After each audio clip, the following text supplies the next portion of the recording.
What's up, guys? Gamers Goon here today with my NXT reactions and review, man. So, Takeover Brooklyn always turns out to be a great show. They definitely delivered here tonight. Matches, they were great. Loved them all. I was confused with a couple booking decisions, though. They made sense. I understood why they did it. But that's not what I would have done. And I'll tell you when we get to them. But anyways, let's get into it. First match on the show featured Johnny Gargano and Andrade Cien Almas along with Selena Vega.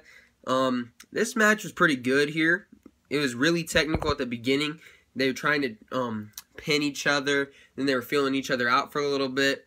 And eventually in this match, Selena Vega here, Gargano, he was getting ready to finish Almas. He was about to hit his finisher. And then Selena Vega throws in a light blue t-shirt. They never officially showed it, but I could tell that that was their old DIY shirt with Ciampa Gargano. They never mentioned it on commentary that I heard of too. But I was just like, oh, that's a nice touch right there. They threw in the DIY shirt. And it distracted Gargano. Gargano ended up losing to Almas. Almas 1, 2, 3. Gargano, afterwards, he's sitting in the ring. He's backing away slowly from the shirt like he's petrified of it. Like I said, man, Gargano, he's a great wrestler. He's even a better seller. The kid's amazing.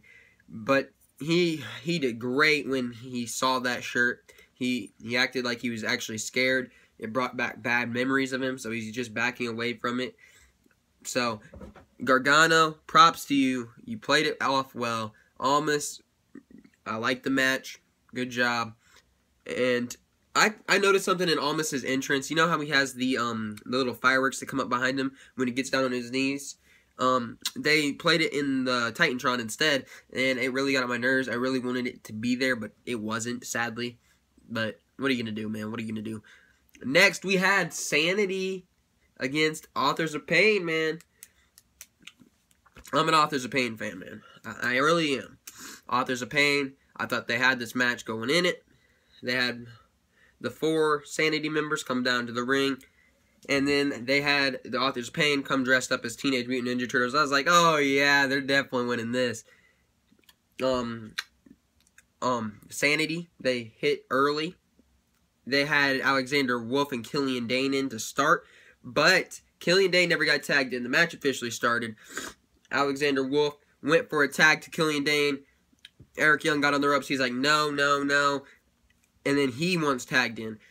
Eric Young gets tagged in. Match continues. There's a Pain, Sanity go on to have a pretty good match. There's a couple good spots here towards the later half of the match. Sanity, they set up a table on the outside leading on the barricade. And it was, I don't know if it was Razor or Akam, but Nikki Cross and Paul Ellering had a face-up.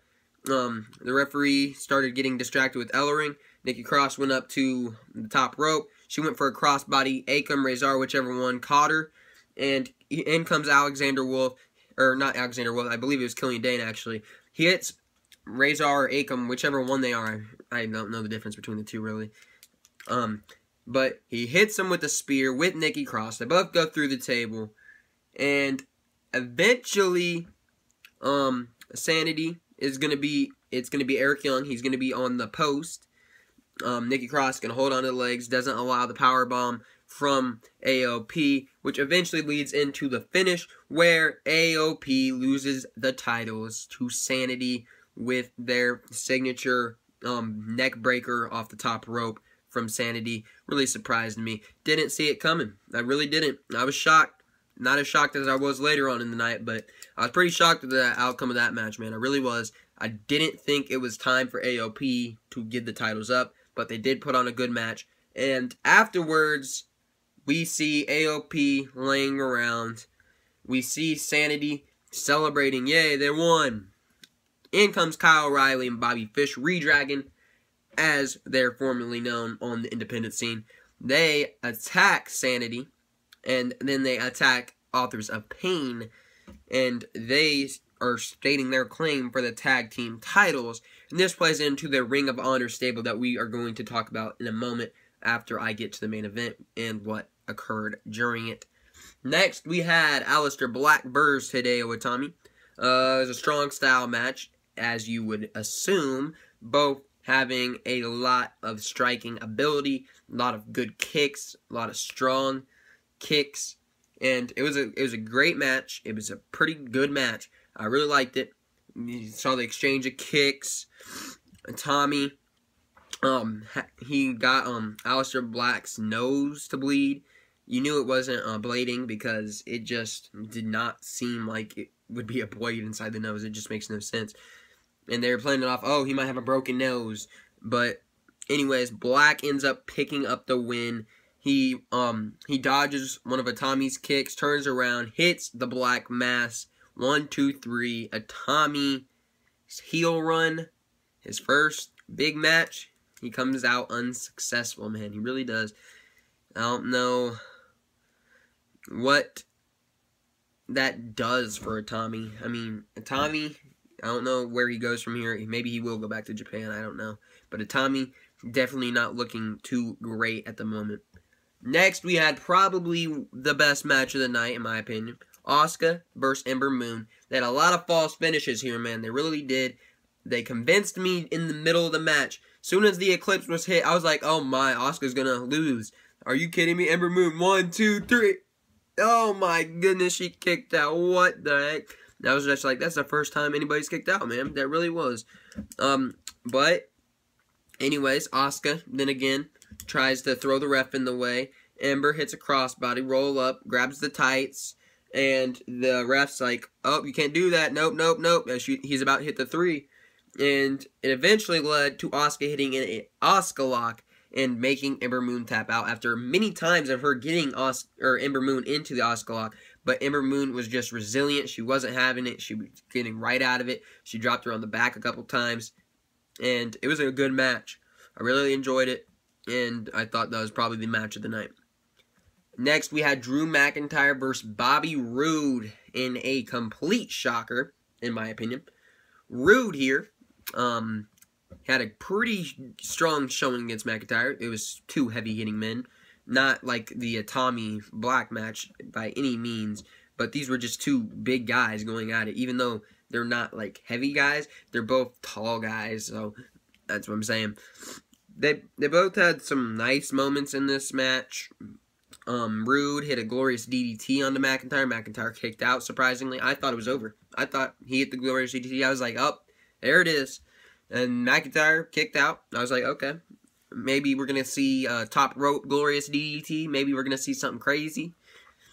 And Roode's going to retain. And McIntyre somehow picks up the victory against Bobby Roode. I don't know how. Or why he did. I didn't see that coming. I really didn't. A lot of people were saying to me, like, hey, I think McIntyre's winning this. I'm like, it's Bobby Roode. He's not losing the title tonight, man. He's not. And apparently, they let Bobby Roode lose. And didn't see that one coming either, man. I really didn't. And by the way, in the Asuka Ember Moon match, I was the only one trying to say Ember was going to win. But in the main event afterwards, we got a little part of the Ring of Honor stable that I was referring to earlier. In comes Kyle O'Reilly, Bobby Fish, staring at Drew McIntyre. Drew McIntyre's staring back at him. He's like, what do you want? And then, here comes Adam Cole, baby! He comes in. He hits him. He hits Drew McIntyre.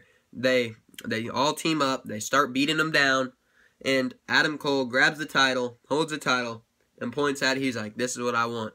And then he walks on out, gets to the ramp, and he was like, Adam Cole, baby!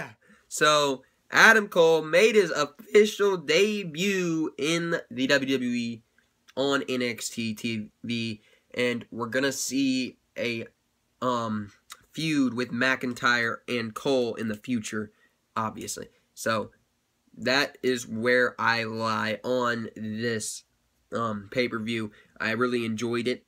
I think it might have been probably the best pay-per-view they've put out all year on WWE TV, including like the it's probably gonna be better than SummerSlam. We can all agree on that, right?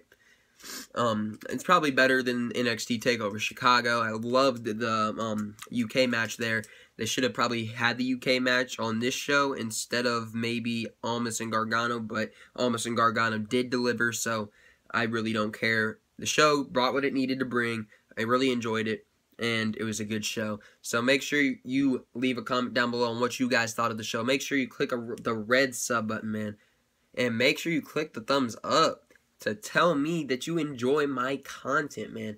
Anyways, that's been Gamers Goon, and this has been your NXT TakeOver Brooklyn 3 review.